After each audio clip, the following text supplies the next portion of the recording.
안녕하세요. 고막여친입니다. 오늘은 세이노의 가르침 16번째 시간이고요. 지금 황사가 너무 심해서 목소리가 이상해졌어요. 딱히 감기가 걸린 건 아닌데 목이 엄청 따끔거리고 코도 맹맹하고 목이 자주 쉬더라고요.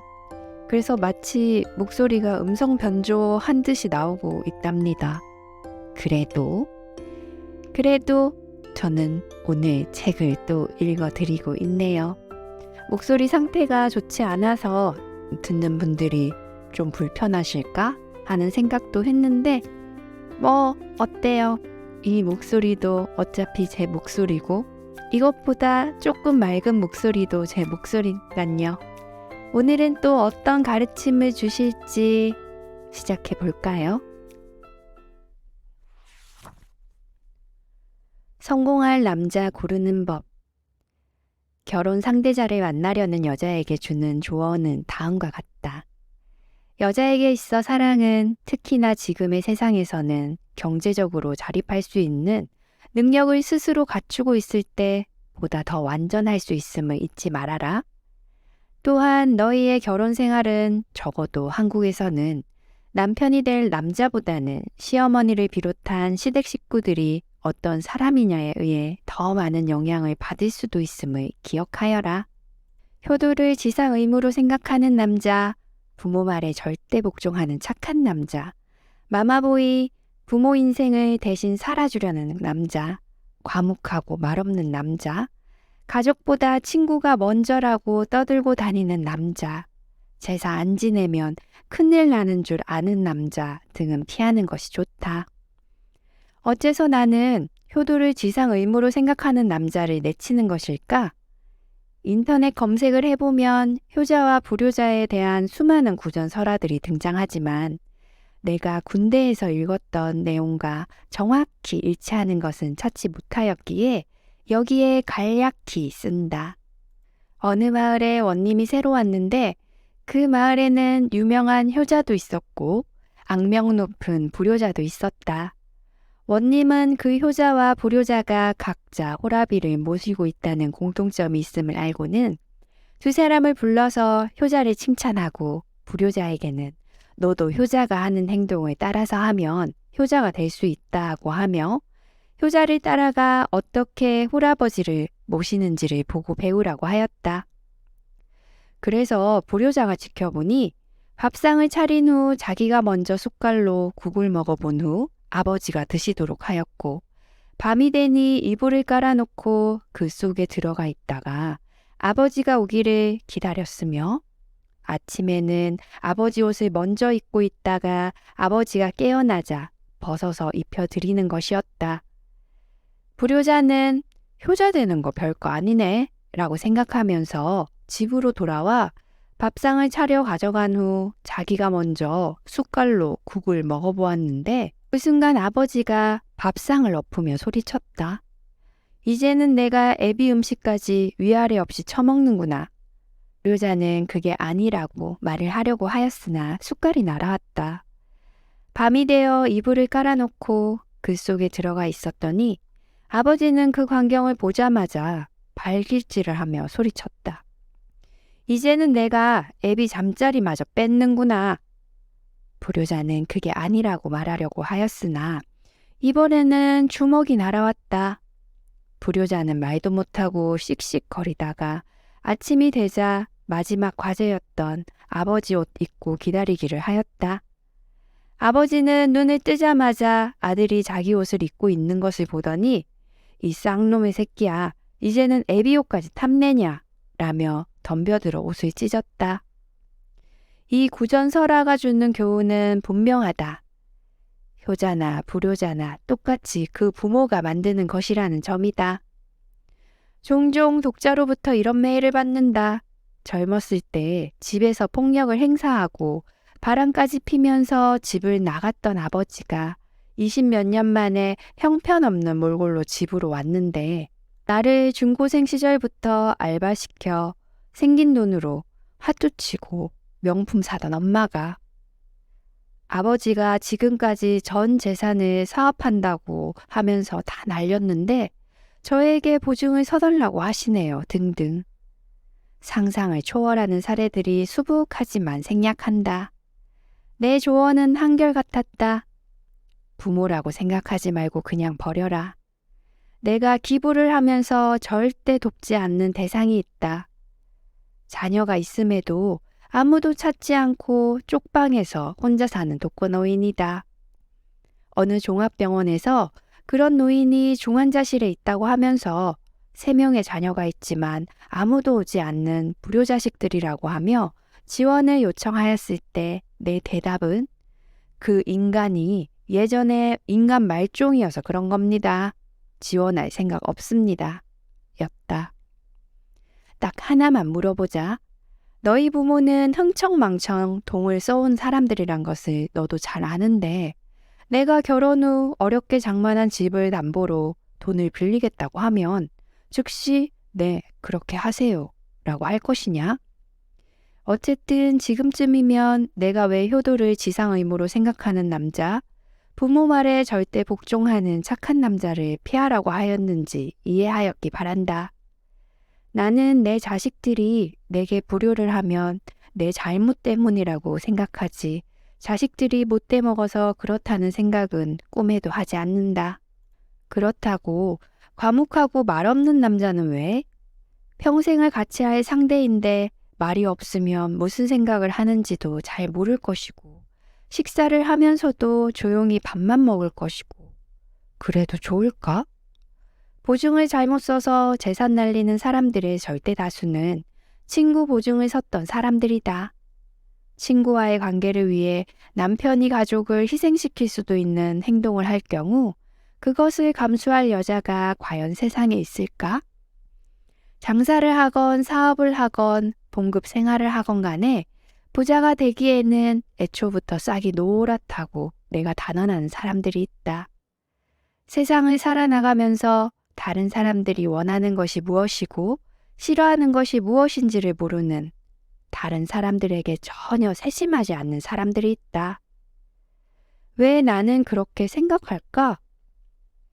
부자가 된다는 것은 다른 사람들의 호주머니 속에 있는 돈이 그들의 자발적 의사로 내 호주머니 속으로 건너와 쌓이게 되는 것을 의미한다.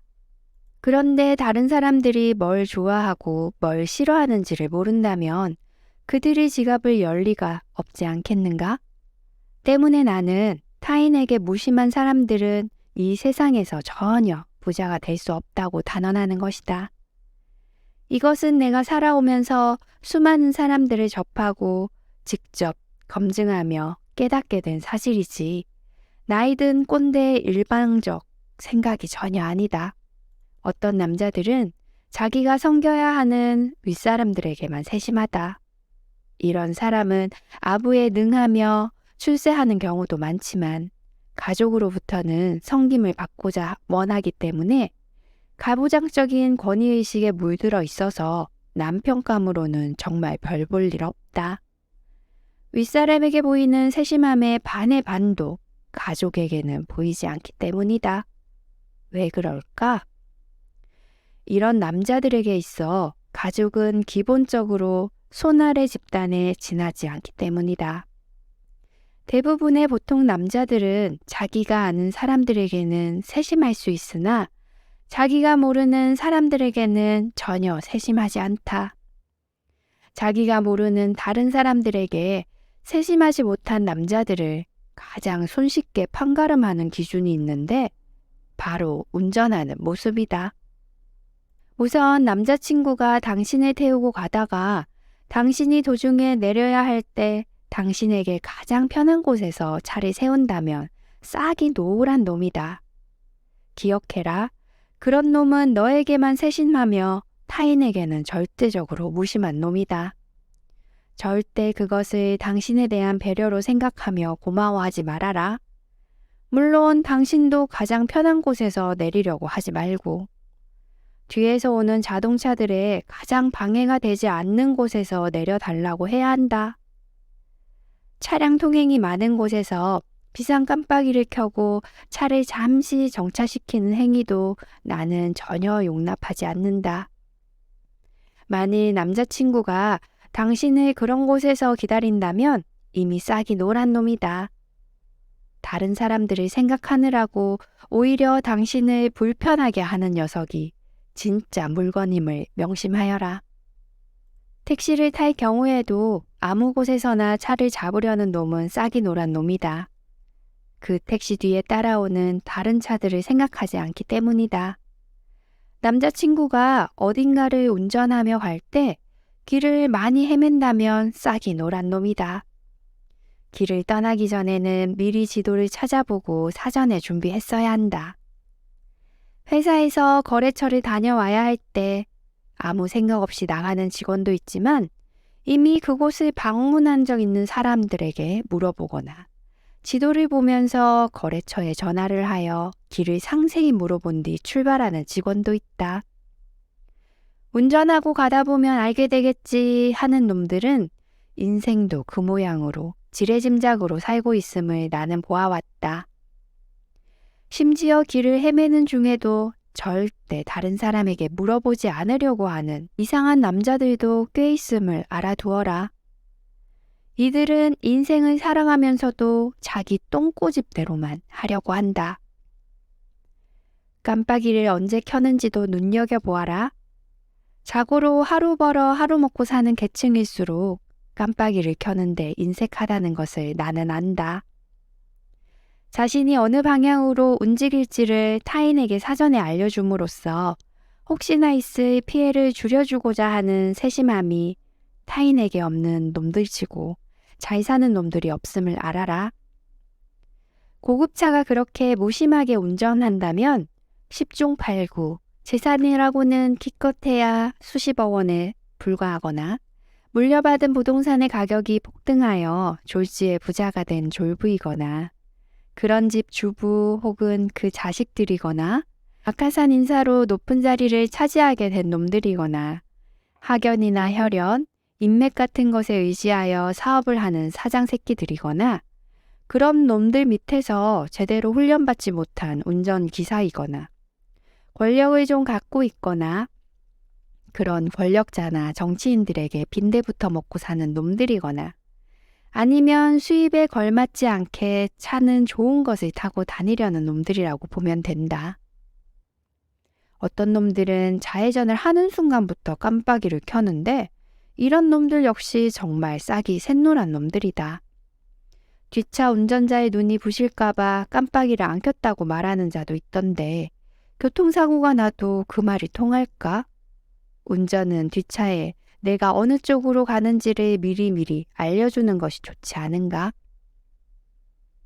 자기가 해야 할 행동을 1초 전에야 깨닫는 놈들은 살아가면서 실수를 엄청 저지를 놈들이기 때문이다. 직진을 해야 하는데 좌회전 차선으로 들어갔거나 혹은 그 반대의 경우가 발생하였을 때 뻔히 옆 차선에 차들이 밀려 있음에도 길을 쓰고 차선을 제대로 회복하려는 녀석 역시 싹이 노랗다. 자신의 잘못으로 인해 수많은 다른 차량들에게 피해가 간다는 것을 까맣게 모르기 때문이다. 그런 경우는 자신이 당연히 멀리 돌아가야 한다. 자신의 잘못이 남에게 피해를 주는 것보다 자신이 입게 될 손해에 대해서만 계산기를 두드리는 놈들은 자기 입장에서만 상황을 보기 때문에 타인의 신뢰를 받기 어려우며 평생 돈 걱정하며 살게 될 놈들임을 기억하여라. 주차하는 모습도 정확히 관찰하여라. 장애인 주차구역에 주차를 하는 놈이라면 욕이나 한 바가지 하고 헤어져라. 길거리에서 무단 주차하기를 즐겨하는 놈이라면 지금은 주차장에 갈 돈을 아끼려는 놈일 수도 있겠지만 미래에는 주차장에 갈 돈이 없게 될 놈이라고 보면 틀림없다. 주차장에서 주차를 할 때는 지나칠 정도로 정확히 하는 사람이어야 한다. 텅 빈 주차장일지라도 자기 차의 오른쪽과 왼쪽에 차량이 주차될 때 피해가 가지 않도록 신경을 써야 한다는 말이다. 차를 어느 한쪽에 삐딱하게 세우거나 대각선으로 비스듬하게 세워놓고서도 바쁘다는 핑계로 그냥 내버려 두는 놈, 혹은 잠시 주차할 텐데 별일 없겠지 생각하는 놈은 일을 할 때도 자신의 입장만을 최우선으로 여기며 아내에게도 그렇게 대하는 놈들이다. 특히 잠시 몇 분 동안인데 뭐 괜찮겠지 하며 타인에게 피해주는 놈은 남들이 그의 행동을 몇 분 동안 지켜보는 것이 아니라 거의 순간적으로 지나갈 뿐이며 그 짧은 시간에 자신의 행동 전체가 평가된다는 것을 까맣게 모른다. 이런 현상은 여자들에게 더 자주 나타나는데 여자들은 자기 입장에서 세상사를 바라보는 경향이 남자들보다 더 강하고 자기가 관심을 갖는 사람들에게만 세심한 경우가 많기 때문에 부자가 되기 어려운 것 같다. 담배를 피울 때 창밖으로 쟤를 터는 놈들 역시 싹이 노란 놈들이다. 그 쟤가 뒷차에 날아가 다른 사람에게 피해를 줄 수도 있다는 것에 무심하기 때문이다. 담배는 피우고 싶지만 잿더리는 청소하기 싫고 자기 차는 깨끗이 하고 싶어 하는 놈들은 매사가 그런 식이다. 무슨 일을 하건 자기 편한 쪽으로만 생각한다는 말이다. 이런 놈들이 이 사회에서 성공할 수 있다고? 당신에게 잘 대해줄 것이라고? 천만의 말씀이다.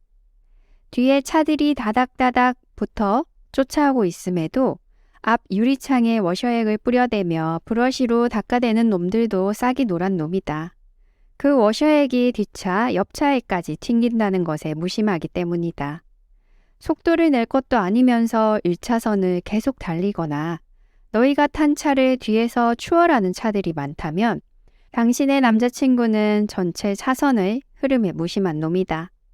비보호 좌회전에서 반대편 차량보다 먼저 좌회전하려고 길을 쓰는 녀석도 싹수가 노란 놈이고 몇백 미터 더 가서 정식으로 유턴을 하면 될 것을 귀찮다고 불법으로 좌회전하려고 하거나 혹은 뒤에서 차들이 밀려와도 노란 중앙선이 없다는 이유 하나만으로 차선을 막고 좌회전 깜빡이를 켜며 기회를 노리는 녀석들도 평생 돈 때문에 허덕대며 살 놈들이다. 또한 우회전 차선에 진입하여 직진을 기다리는 녀석은 닭대가리 수준도 못 되는 정말 한심하기 짝이 없는 대갈통 들이므로 절대 가까이 하지 말라. 두 개의 차선이 하나로 줄어드는 진입 차선에서 순서를 차례대로 지키지 않는 꼴통들은 제발 그 친구들까지 멀리하기 바란다. 그런 놈들은 평생 가난의 굴레에서 벗어나지 못할 뿐 아니라 결혼 후 모든 면에서 너희에게 실망만 가득 안겨줄 놈들이다. 못 사는 나라일수록 운전을 엉망으로 하는 대갈통들이 득실되지만 남아프리카 공화국만큼은 예외였다. 백인 통치를 오래 받았기 때문인지 표현이 인종차별을 내포하여 잘못되었다. 백인 통치가 아니라 영국 통치가 맞다. 길거리 질서는 한국보다 훨씬 선진국이다. 신호등이 없는 사거리 혹은 삼거리 교차로에서는 4스톱 혹은 3스톱이라는 표지가 있는데 반드시 정차하여야 하며 순서대로 왼쪽 차 한 대가 지나가야 그 다음 도로에 차가 나간다. 우회전 차량을 가로막고 직진을 기다리는 차? 그런 건 없다. 왜냐하면 욕을 바가지로 얻어먹게 되기 때문인데 한국에서는 그런 놈들에게 너무 관대하다. 자기도 그렇게 하기 때문일까? 운전을 거칠게 하는 놈과 과속을 일삼는 놈들은 당연히 피하여라. 그들은 시간을 절약하고자 속도를 냈다고 말하겠지만 그런 놈이 시간을 아끼고자 지랄 떨며 운전하여 집에 돌아와 하는 일이라고는 기껏해야 TV나 켜는 행위라는 것을 명심하여라. 야간에도 주광등만 켜놓고 운전하는 바람에 후미등이 안 들어오므로 사고를 유발하는 운전자와 앞차 운전자를 눈부시게 하는 상향등을 켜고 다니는 운전자는 정말 닭대가리라는 생각밖에 안 든다. 도대체 자기 차의 라이트가 주간등, 야간등, 상향등, 안개등으로 구분된다는 이 간단한 것조차 제대로 기억하지 못하고 조작을 못하는데 무슨 일을 제대로 하겠는가. 운전 중 양보를 받았을 때 감사의 표시를 하는가도 살펴보아라. 보행자 우선 원칙을 지키는지도 눈여겨보아라. 무슨 일이건 간에 다른 사람과의 협력이 필요한 법인데 그 다른 사람의 입장을 세심하게 고려하지 못한다면 당연히 실패만 한다. 차량 후면에 양보해 주셔서 감사합니다 라는 표지를 붙이고 다니는 차들을 볼 때마다 내가 갖게 되는 생각이 있다. 나는 양보 안 할 테니 내가 양보해 주면 고맙겠다는 뜻이냐? 여기까지는 운전 강습 같은 얘기들이었고, 혹자는 어떻게 운전하는 것 하나 갖고서 사람 전체를 판단하고 싹수를 판단하느냐고 반문할지도 모른다. 내 대답. 운전 하나 갖고서 사람을 판단하는 것이 아니라 운전하는 모습을 보면 경제적 의미에서 성공을 할 사람인가 아닌가를 충분히 예측할 수 있다. 또 혹자는 수많은 사람들이 평소의 모습과는 다른 모습으로 운전을 한다고 말할 수도 있다. 비단 운전 습관에서만 세심함의 정도를 간파할 수 있는 것은 아니다. 어느 광고에서 나오기도 하였지만 공공장소에서 문을 열고 들어갈 때 반드시 뒤를 살펴보고 따라오는 사람이 있으면 문을 계속 붙잡고 있는가를 살펴봐라. 또 엘리베이터를 타고 있을 때 멀리 다가오는 사람이 있으면 열림 당추를 누른 채 기다려주는가도 관찰하여라.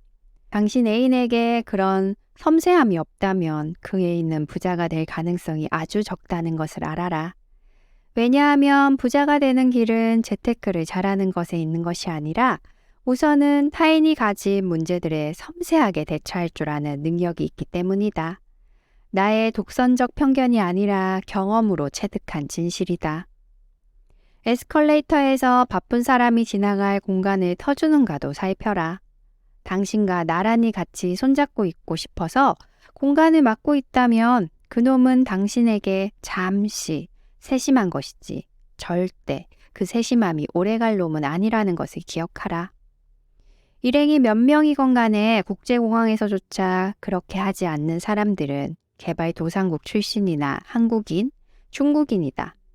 일본에서 한국으로 올 때 나는 공항 에스컬레이터나 무빙웨이에 서 있는 사람의 뒷모습만 보아도 그가 어느 나라 사람인지를 알아맞힐 수 있다. 혼자서 중앙에 서 있거나 자기 옆에 가방을 놓아 통로를 막았거나 두 사람 이상이 길을 막고 있거나 하면 틀림없이 한국인이다. 식당이나 기타 공공시설에서 낮은 목소리로 이야기하지 못하는 남자 역시 싹이 노란 놈이다. 한국의 중년층이 많이 이용하는 신라 호텔 레스토랑들을 내가 가기 싫어하는 이유는 그곳에 오는 손님들이 너도 나도 크게 떠들기 때문이다. 내 경험으로 볼 때 공공장소에서 제일 시끄럽게 떠드는 민족은 틀림없이 중국인과 한국인이다. 나는 외국 호텔 엘리베이터 안에서도 시끄럽게 떠드는 한국인과 중국인을 한두 번 본 것이 아니다. 이런 놈들은 기껏해야 1년에 한 번 외국에 나올까 말까 하는 수준밖에 될 수 없음을 알아라. 심지어 사무실에서조차 큰 소리로 전화를 하는 사람들을 보면 전혀 이해되지 않는다. 목소리가 원래 크다는 것은 결코 자랑이 아니다. 나는 목소리 큰 부자를 국내에서건 해외에서건 본 적이 없다. 그러므로 때와 장소를 가리지 않고 언제나 목소리가 큰 씩씩한 남자는 절대 사귀지 마라. 공공장소에서 휴대폰 벨소리를 반드시 진동으로 바꾸지 않는 놈들 역시 싹이 노란 놈이다. 이것은 기본적인 상식이다. 그런데도 사람들은 깜빡 잊었다고 말한다. 음악회에서조차 공연 중에 벨이 울린다. 휴대폰을 끄라는 안내가 사전에 있어도 마찬가지다. 이런 사람은 무슨 일을 하든 언제나 실수투성이다. 깜빡하기 때문이다. 빌딩 화장실에 붙어있는 청소 점검표를 본 적이 있을 것이다.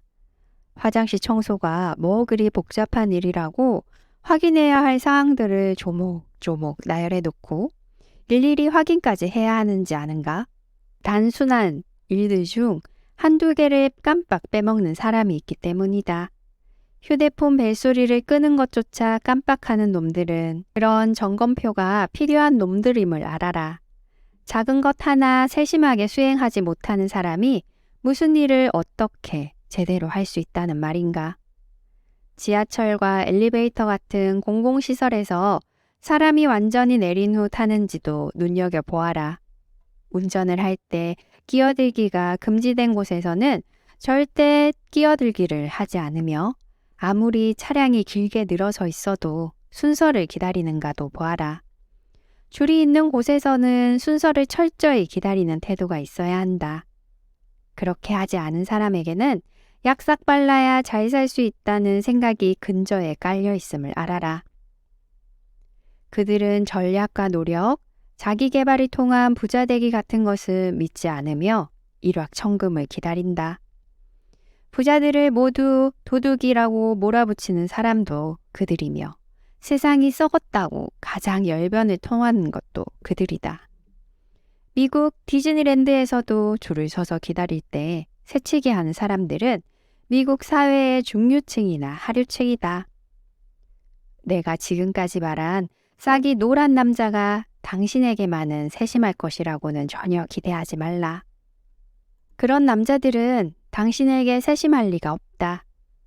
모든 일에서 자기 자신의 입장만 생각할 뿐 이 사회가 남들과 함께 살아가야 하는 곳임을 모르는 놈이 무슨 성공을 꿈꾼다는 말이냐. 그런 놈은 식당에서 당신 물잔에 물이 비어 있어도 절대 당신 대신 물을 주문하지 않을 것이며 당신이 무슨 커피를 어떤 농도로 좋아하는지 설탕이나 크림을 타는지도 모를 것이며 결혼 후에는 당신이 뭘 좋아하는지를 깡그리 무시하고 오히려 자기가 좋아하는 것들만 내세우며 당신에게는 이것저것 잔소리하면서 당신을 변화시키고자 길을 쓸 놈들이다. 만일 당신의 남자가 다른 사람들에게는 무심하지만 당신에게만은 세심하여 잘 챙겨주어 별 불만이 없다면 그 세심함은 종족 보존의 유전자들에 의해 분비된 특별한 화학물질이 만들어내는 일시적인 세심함이라고 보면 된다. 제 아무리 그가 귀엽고 재미있고 매력적으로 보인다 할지라도 그런 놈은 그 친구들조차 멀리하는 것이 당신 인생의 유익함을 잊지 말아라. 참, 내가 말한 세심함은 학벌이나 학력과 전혀 상관없으며 직업의 종류나 사회적 지위하고도 전혀 비례하지 않는다는 것도 잊지 말거라. 좋은 학교 나와 좋은 직업을 가진 이른바 인텔리로 간주되는 남자라고 해서 세심할 것이라는 환상은 절대 갖지 말라는 말이다. 추신, 세이노가 멀리하라고 말한 남자이지만 그럼에도 불구하고 좋아 죽겠는데 혹은 이미 결혼해서 살고 있는데 어쩌냐고 내게 묻는다면 내 대답은 나도 모른다. 위에 글을 쓴 게 아마 20년 전쯤인데 지금 와서 고백하자면 그때만 하더라도 나는 내 세대가 그러하듯이 여자는 대학을 졸업하면 직장 조금 다니다가 결혼을 하고 주부로 살 가능성이 높다고 생각하였다. 여자들의 세계가 요즘처럼 변할 것으로는 별로 생각하지 않았다. 지금은 젊은 여자들은 물론 남자들에게도 반드시 결혼하여야 하는 것은 아니며 독신으로 사는 것도 삶의 한 유형이라고 말하곤 한다.